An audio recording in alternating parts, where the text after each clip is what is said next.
Hey, it's Lisa Wade Berry here with the third video in the Real Big Love video series.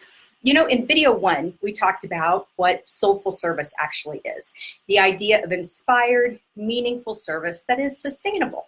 In video two, we talked about the idea of being real, of bringing our true, authentic selves into our service and allowing others the respect and space to bring themselves into service as well.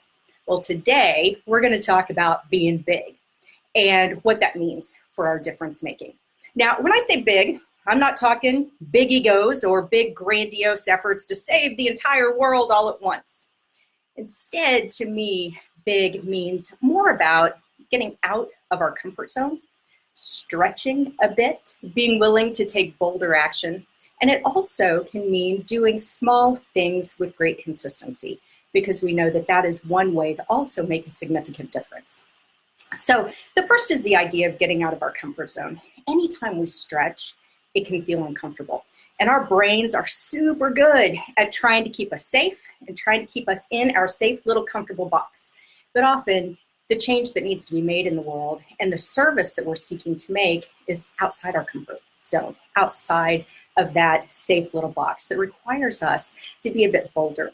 You know, the first time I can remember really needing to step outside that comfort zone was when I was asked to be an adult chaperone on a 10-day Rocky Mountain backpacking trip with a group of kids who were in dire need of some positive role models in their lives. Now, when I was asked, my heart immediately said yes. It said yes before my brain had a chance to talk it out of it with the 10,000 reasons why this might be a bad idea. But I'm so glad I did this. I mean, both figuratively and literally, it was uncomfortable. You know, at the time I was pushing 40, I was a good 60 pounds overweight. We're talking backpacks with 35 pounds of gear up and down a mountain, digging holes in the ground for a bathroom. This is not the stuff comfort is made of, but it was also one of the absolute most rewarding experiences of my life, and a situation in which I know that I had the chance to make a meaningful difference in the lives of the other kids as well. And so I'm so glad that I didn't let being comfortable stand in the way of making a meaningful contribution in that particular situation. Now, there are three, I call them F-bombs, that can often try to F up our service and keep us staying small. And those three F-bombs I'm going to talk about today and that I discuss in the book are fear, fail, and fine. Now, the first is this idea of fear. It can really stand in the way of us making our meaningful contribution. You know, I think about my mom, and mom is terrified of public speaking. In fact, out of all the things in the world, public speaking only comes in second maybe to the snakes she randomly finds in her garage as the things that just freak her out.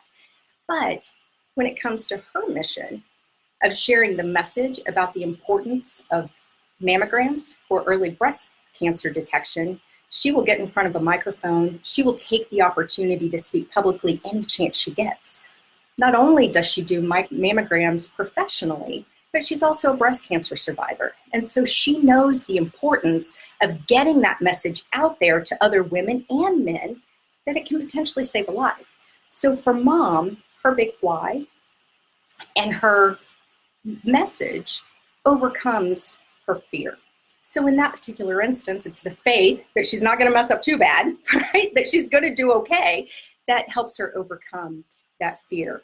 Now, I remember the first time I was told I would be teaching inside a men's state correctional facility. And I'll be honest, I was really scared. I had no idea what to expect. Had never been in prison, thank goodness, but I had no idea what to expect.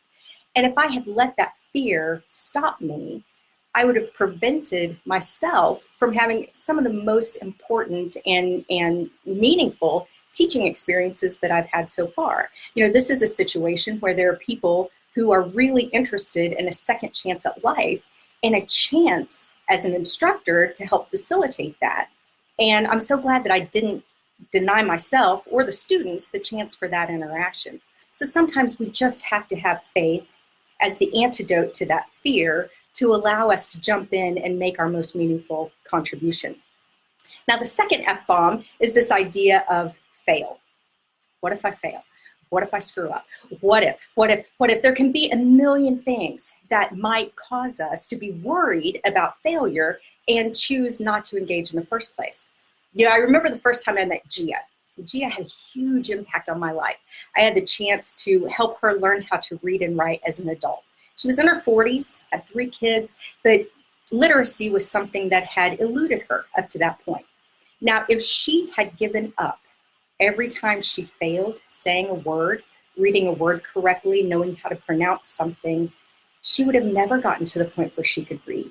But she had fortitude. She kept at it. She didn't let those little failures stand in her way. Instead, she kept taking the consistent small actions that led from one word to the next, one sentence to the next, one paragraph, one page to the next, until she was reading books, winning essay contests, and now I get to read her posts on Facebook. How cool is that? She didn't let the fear of failure stand in her way, and as a result, over time, she succeeded. Now, the third F-bomb is that of fine. If you ever ask me how I'm doing, and I say, yeah, I'm fine, call me on my BS, because I will not be okay. Oftentimes, when we resort to saying that we're fine, it actually is a code for that we're exhausted, we're overwhelmed, we're nearing burnout, and we are not showing up in the fullness and richness of who we could show up as.